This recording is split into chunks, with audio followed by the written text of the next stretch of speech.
What is going on, guys? It is Duke, and today we are back looking at the Town Hall 9 diversity. Basically, what I mean by Town Hall 9 diversity is the diverse attacks that are available at Town Hall 9 that are all going to be shooting for 3 stars in war. A lot of guys ask, what is a good war composition for the Town Hall 9 level? We're going to show you 3 separate ones here that are great attacks. Now, they are not the only attack strategies to use, but they are 3 high-level attacks here. And if you can master all 3 of those attacks, you can become kind of like a Town Hall 9 legendary attacker to get in with some of these good clans, to be going on to some of these bigger leagues that are out there. There's a whole bunch of them popping up.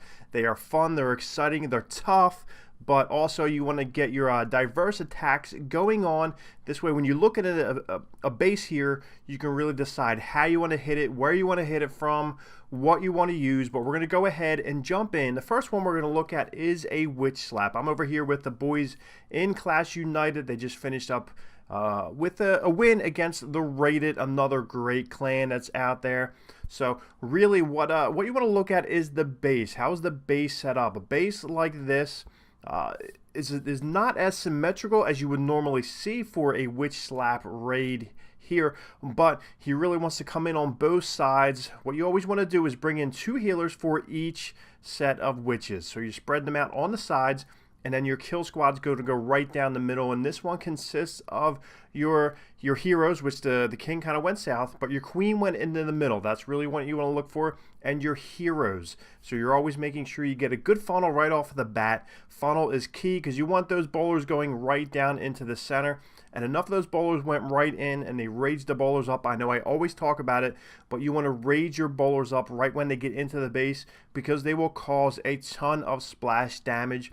They will propel those boulders or rocks or whatever you want to call them right through the base there, and they just do a ton of damage. Meanwhile, the queen can hang out in the back and just cherry pick off buildings like she's doing here, taking care of all the wizard towers. And meanwhile, as you can see on the outside there, the witches are still going nuts. Golem is tanking right in the center there, but there's enough damage already created that to cripple this base to where the witches really just have to go through and just clean up. So that is your main focus with a Witch Slap raid, is to take the heat off of the witches going around, to get your kill squad right into the core of the base, to tear up as much damage, to create enough chaos in there. Meanwhile, the witches are on the outside just tearing off the outlines of the base. So that is a great hit by Trey here with the Witch Slap. 10 witches, 4 healers, golem, bowlers always in the clan castle. That is always a key.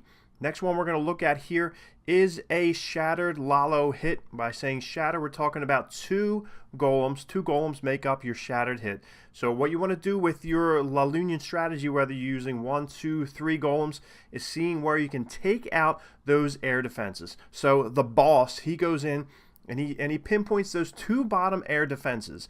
As you can see, they were coupled up close to each other, and then we got 2 right up at the top also.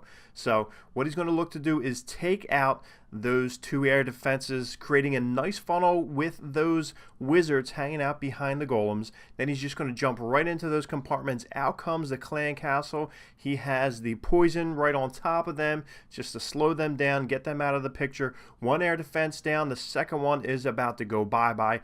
Now at this point, you can start thinking about the second phase of your attack. So we have air defenses down, we have the queen down, and we have the clan castle down. Those are your 3 things that you always want to take care of before bringing in your hounds. Now he's bringing in the hounds from far back. There's 2 things you want to do for that. The reason why he releases them from so far away and not right on top of them. First reason is distraction, because it will distract for those loons. Your defenses are going to follow the hounds across the map. Second thing is always to trigger any air traps. You got your air mines and your air bombs. You want the hounds to kind of set them off, paving the way for your loons to come through unscathed. I've seen many raids where the raid was just messed up by air bombs, air mines, taking out loons at the last second. So really great release, really great deployment by the boss with those hounds across the map here. And as you can see, it looks like those loons are going to take out the last bit of defenses there. The Teslas are down, which he kind of had wrapped around that Town Hall. Pretty decent base design, but not enough for the boss as he goes through and he takes it out. We have the bowlers on the left-hand side with the king and his ability. We still have a wizard about to come out for cleanup. So we have cleanup all over. We have pups doing their thing, Loon's still doing their thing, and he will not get caught up with a high percentage 2-star here, as we've seen so often in these wars. But this one, there's enough cleanup available just to go ahead and take out the entire base. 10 seconds, and you can see the army of barbarians coming through. Bowlers are slow to the party. They're getting in. So 97%, this base is about to be crippled. So a second different army composition that you can put in your little mind for your strategies on how you're going to hit the bases. So great attack by the boss. 2 hounds, 2 golems, 14 loons, and the bowlers in the clan castle. Next one we're going to look at is by Chadwick. He is going with a Queen Walk. Now this base is a really good base to hit with hogs. It's really close as far as the compartment goes. And if you're breaking down your attack into 2 different phases, the first phase being the queen and the king coming in, and he's got bowlers in his clan castle. He's going to try and take out a good portion of the left-hand side of this base.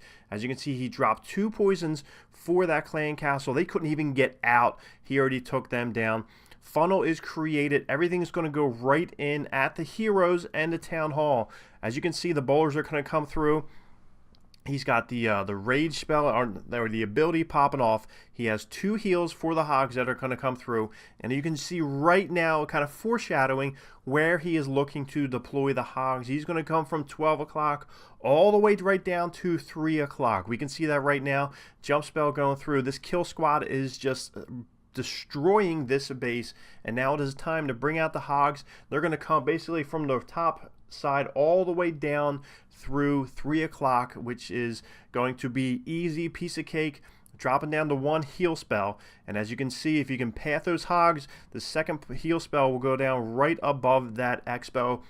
First time I watched this, I had my finger on exactly where he was going to drop these heal spells, and they were perfect. So you can see about how a kill squad goes and pathing. Once you do this, guys, long enough, you can see the pathing and how they want to go, and you can see exactly where the spell drop should be.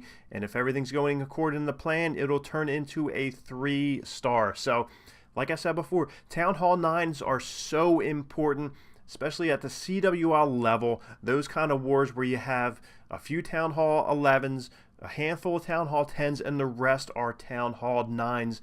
And it is so important for the Town Hall 9s to go through and to be able to make sure that they are getting the job done early in the war, enabling the rest of the war to be scouts, whether it's Town Hall 10 on Town Hall 11s, Town Hall 10 v Town Hall 10. You don't want to waste your time going down and cleaning up the Town Hall 9s because they are failed. So in this case, some awesome attacks by Clash United. Let me know down below, are you Town Hall 9? I know a bunch of Town Hall 9 permanent lifers like my boy Cleric Dragoon. He is going to be a Town Hall 9 for life. No shame in that game. Town Hall 9 is fun. It's diverse, as we've seen in this video here. Let me know what Town Hall level you guys are. You're early Town Hall 9, Town Hall 8, or maybe you're past that. Maybe you're a Town Hall 10. You're looking for some attack strategies. I posted a video right before this one, so check that one out. Kind of some Dragloon attacks. It's all good. It's all fun. Make sure you're subscribing for some future videos, and we will catch you guys later.